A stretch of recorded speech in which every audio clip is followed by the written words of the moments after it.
Hello, passengers, co-pilots, shotgun callers, blunderbuss bellowers, and midnight riders. Welcome to another episode of Full Moon Empty Road. As always, I'm Jeremy, and I'll be your driver tonight.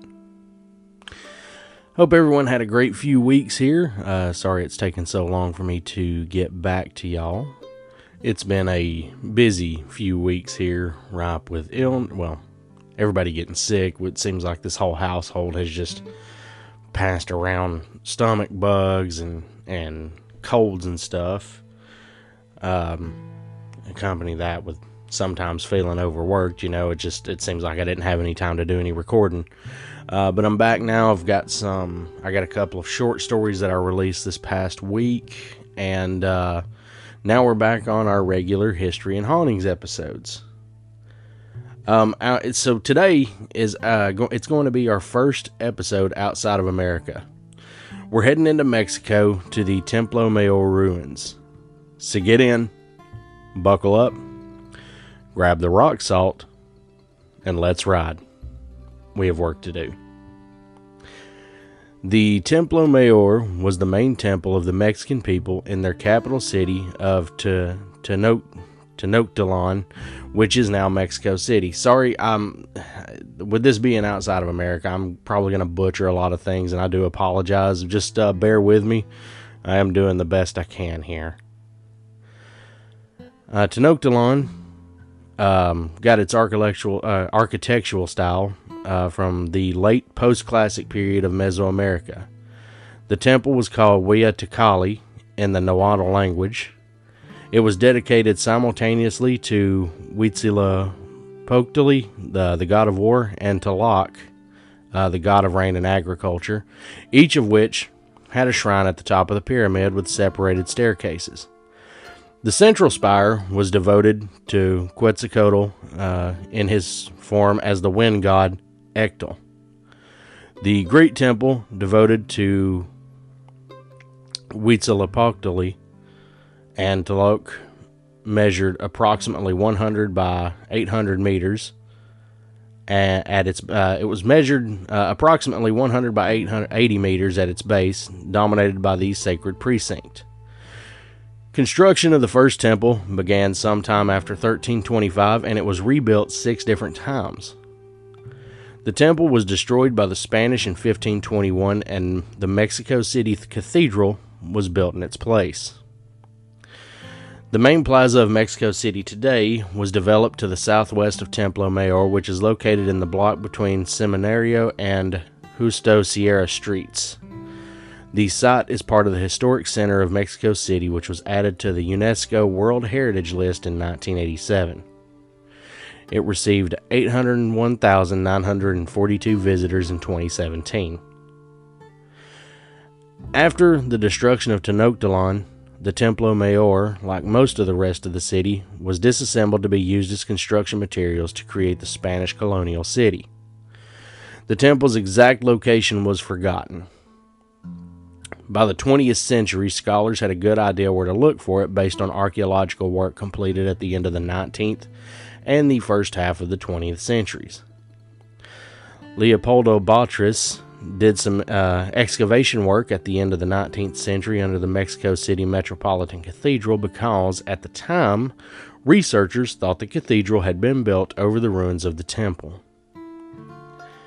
In the first decades of the 20th century, Manuel Gamillo found part of the southwest corner of the temple, and his findings were put on public display.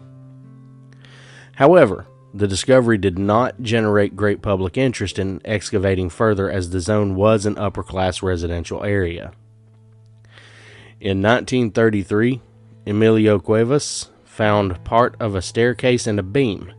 In 1948, Hugo Modano and Elma Estrada Balmori excavated a platform containing serpent heads and offerings. In 1966, Eduardo Contreras and Jorge Angula excavated a chest containing offerings, which had first been explored by Gamio. The push to fully excavate the site did not come until late in the 20th century. On February 21st, 1978, workers for the electric company were digging at a place in the city, then popularly known as the Island of the Dogs, as the area was slightly elevated and stray dogs would gather there during times of flooding. Just over 2 meters down, the diggers struck a massive pre-Hispanic stone disc of over 3.25 meters in diameter and 30 centimeters thick, weighing about 8.5 metric tons. The relief on the stone was later determined to be I can't even pronounce that. Coyolaxi Huitzilopochtli's sister, and was dated to the end of the 15th century. Sorry about that. Like I say, some of these I've never seen before. I actually looked up quite a few of the pronunciations and tried to put them in here. That was one of them that I missed. There's probably going to be more, so I apologize. From 1978 to 1982, specialists directed by archaeologist Eduardo Matos Moctezuma worked on a project to excavate the temple. Initial excavations found that many of the artifacts were in good enough condition to study. Efforts coalesced into the Templo Mayor project, which was authorized by presidential decree. To complete the excavation, 13 buildings in this area were demolished, including 9 built in the 1930s and 4 dating from the 19th century that had preserved colonial elements. During excavations, more than 7,000 objects were found, mostly offerings including effigies, clay pots in the image of Tlaloc, skeletons of turtles, frogs, crocodiles, and fish, snail shells, coral gold, alabaster, Mixtec figurines, ceramic urns from Veracruz, masks from what is now Guerrero State, copper rattles, and decorated skulls and knives of obsidian and flint.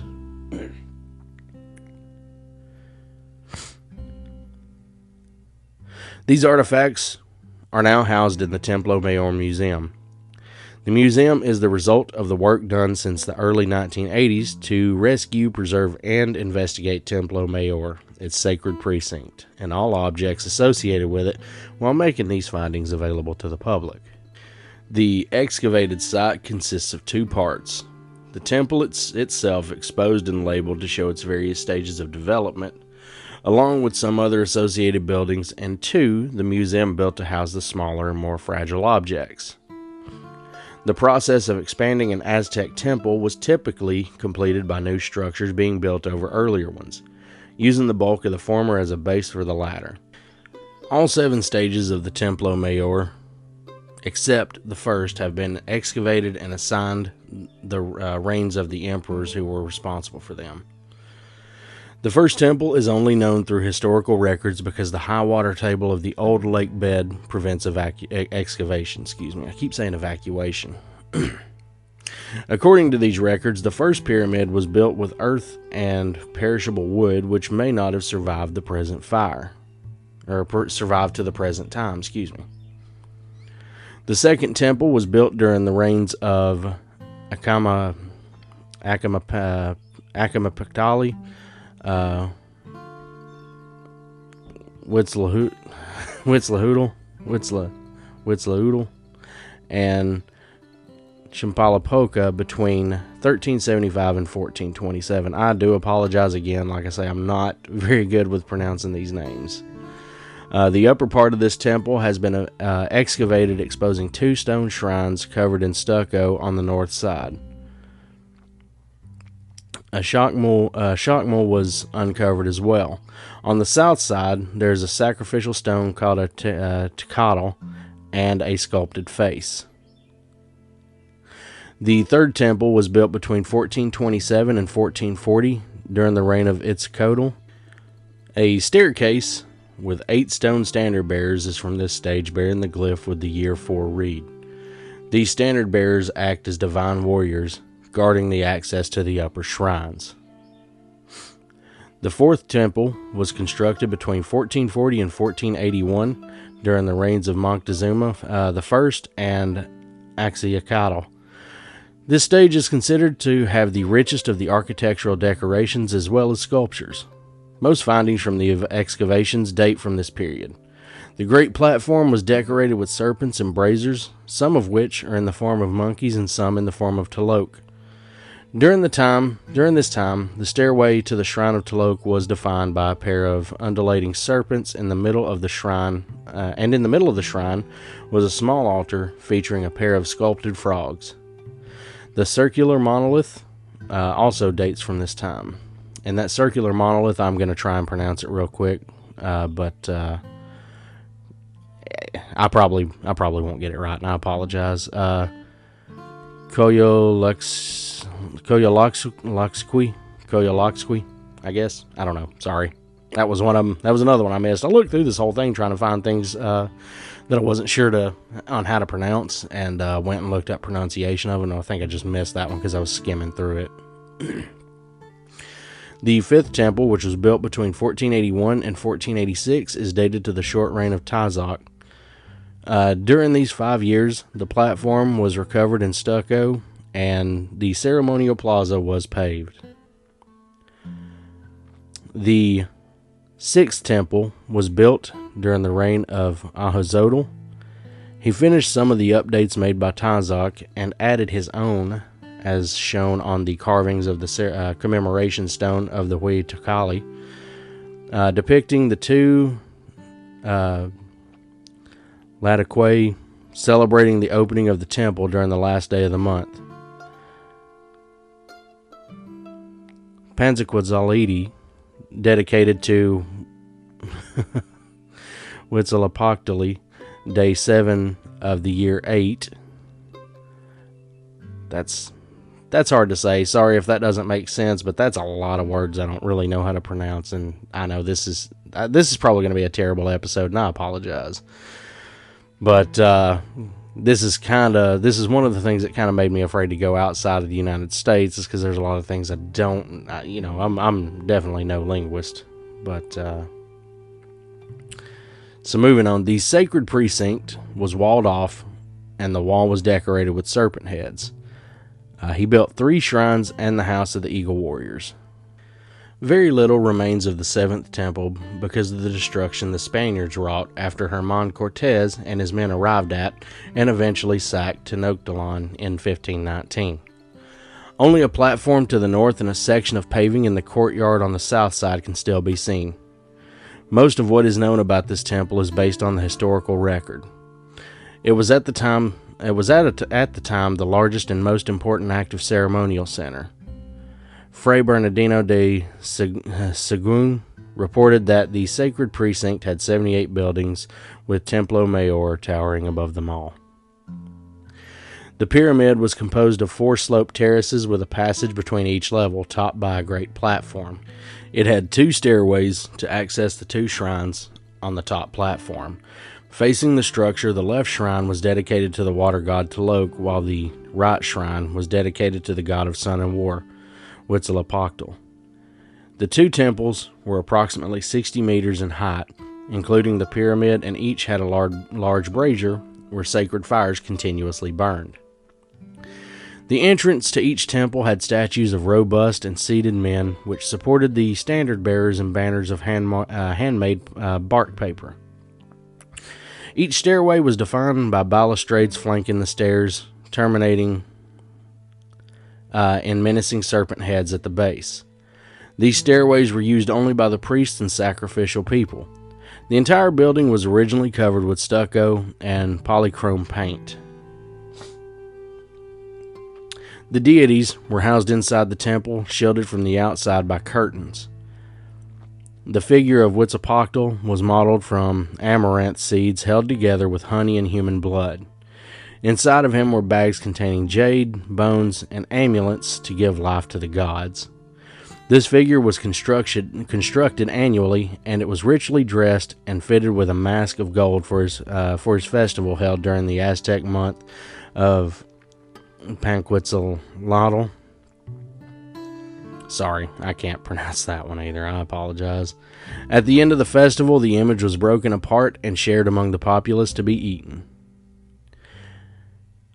In his description of the cities, Cortez records that he and the other Spaniards were impressed by the number and magnificence of the temples constructed constructed in Tenochtitlan, but that was tempered by the disdain for their belief in human sacrifice.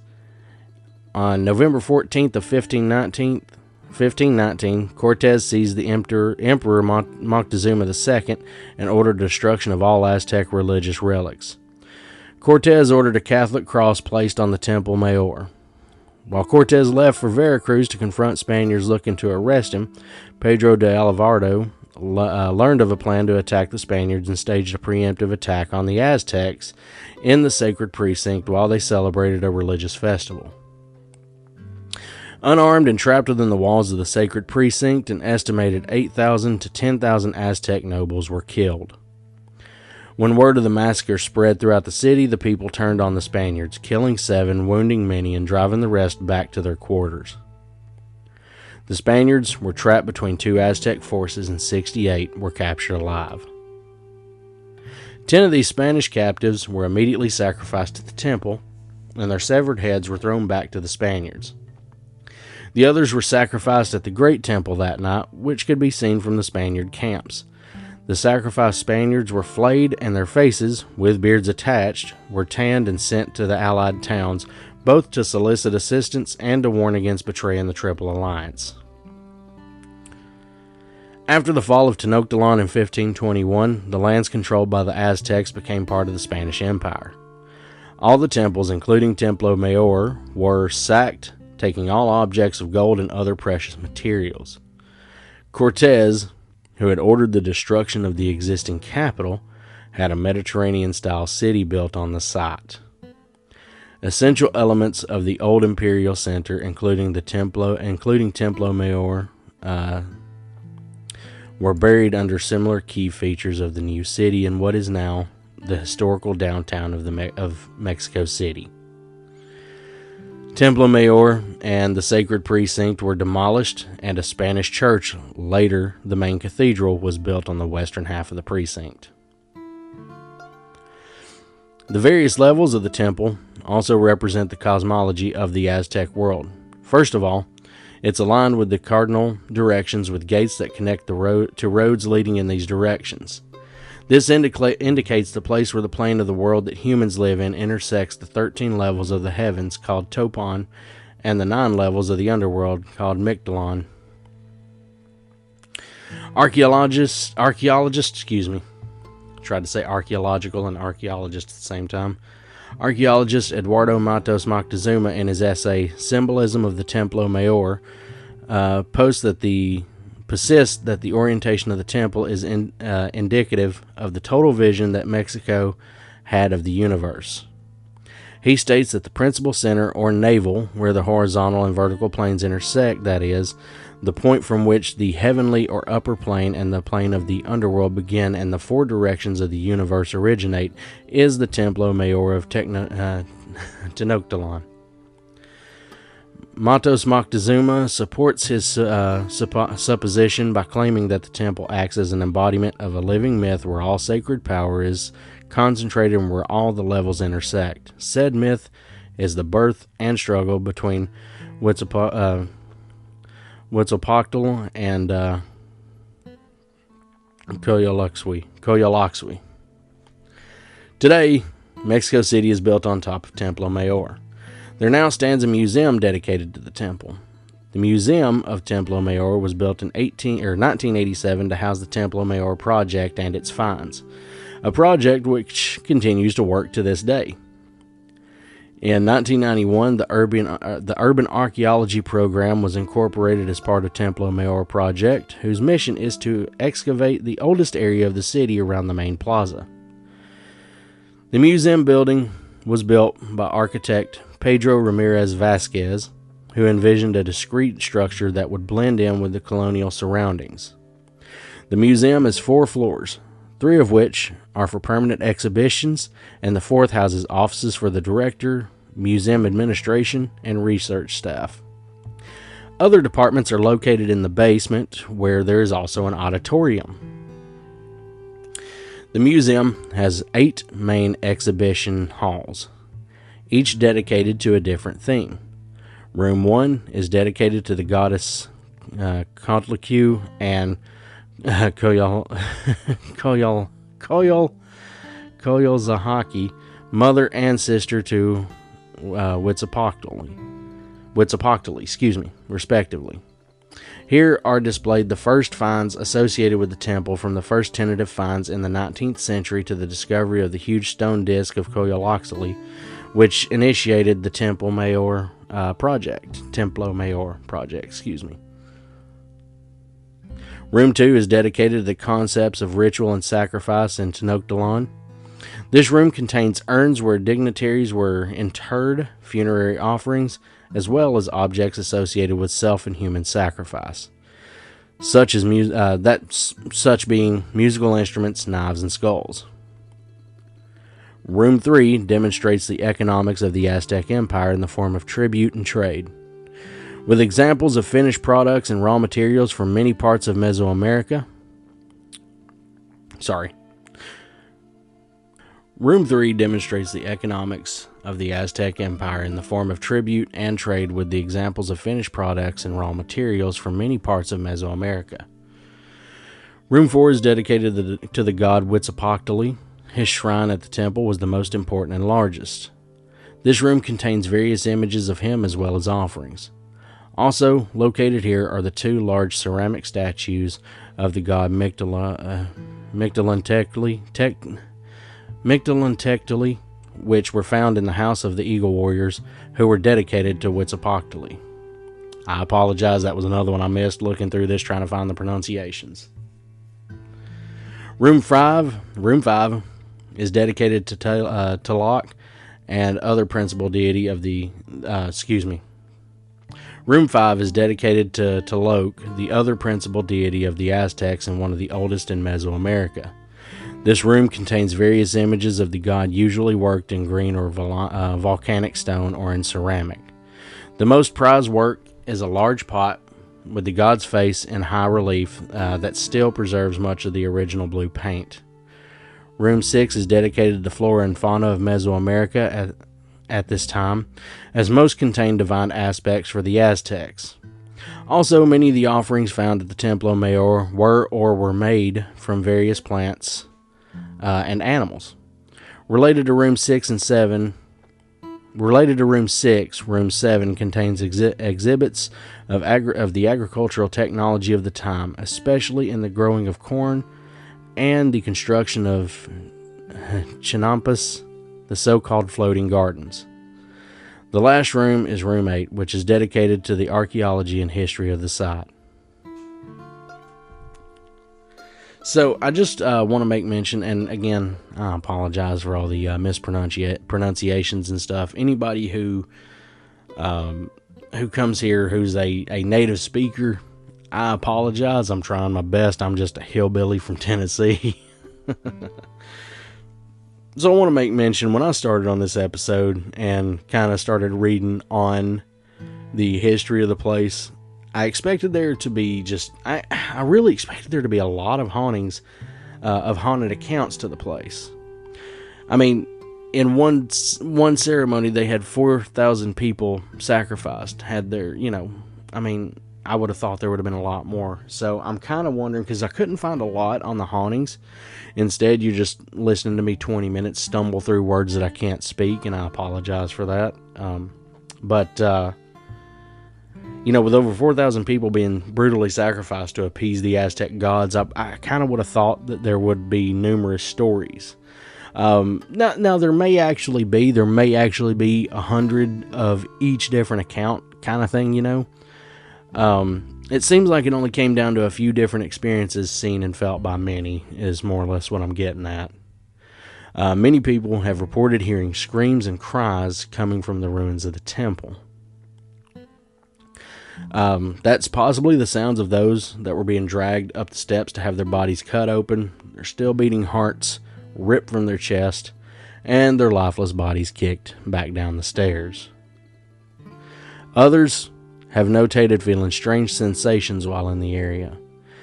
And with as much bloodied history as the place boasts, there's no wonder that people get an eerie feelings and sensations when visiting the ruins. I know back in my days as a ghost hunter, it was one of those things where, you've heard me say numerous times about just supercharged energy and stuff. You kind of feel it in certain places. Just, wherever you ended up at, you kind of just feel that something's there, whether it's just hair standing on end or I don't know, just you feel something, and I'm wondering if that's just a lot of people are like, yeah, I get an eerie feeling here. Well, so it could be 100 different things or one different thing felt by hundreds. Aside from the voices people have heard and the strange sensations they have felt, it's also noted that people have experienced seeing shadow figures in the area where the ruins now sit. Now, this is the site where Aztec Emperor Cuauhtemoc made the Aztecs' last stand against the Spaniards. So I'm kind of wondering, perhaps the shadows seen are those of the warriors who died in the battle that lasted, and this last stand lasted many days. It eventually came down to the Spaniards wiping out the Aztecs. So bloody sacrifices, even bloodier battles. It's no surprise that the Templo Mayor is considered one of Mexico City's top 10 haunted places. So that is all for today on Mexico City. I want to, on Templo Mayor and Mexico City. I do appreciate everyone taking the time out to listen, taking this trip with me south of the border. And again, I do apologize. I tried to look up most of the pronunciations, and I think I just missed a few. So, again, for all the words I butchered, please soldier through it, Thank you. So, again, thank you for being here. Thank you for listening. Listener support is on. If you enjoy the content that I'm bringing to you, please, hit up listener support. Throw some money down. Keep the life of the channel going. I do apologize again for taking so long to get this one out. We've been, seems like some sickness kind of ran through the house. Everyone had stomach bugs. Everyone had a cold, something like that. And it kind of feels like we've just kind of passed it back and forth between each other. And, everybody's getting better than getting sick, then getting better than getting sick. And hopefully we're on the fast track to being better again. And also, go follow me on social media. I usually update whenever I post, but I've not really found anything to where I can kind of engage people during the week. But you can follow me on Facebook at FMER Podcast. You can follow me on Instagram at FMER Podcast. You can follow me on Twitter at FullMoonEmptyRD. And you can follow me on TikTok at FullMoonEmptyRoad. Again, thank you guys so much for being here today. I really appreciate it, and I hope you enjoyed the episode. Now, let's go home.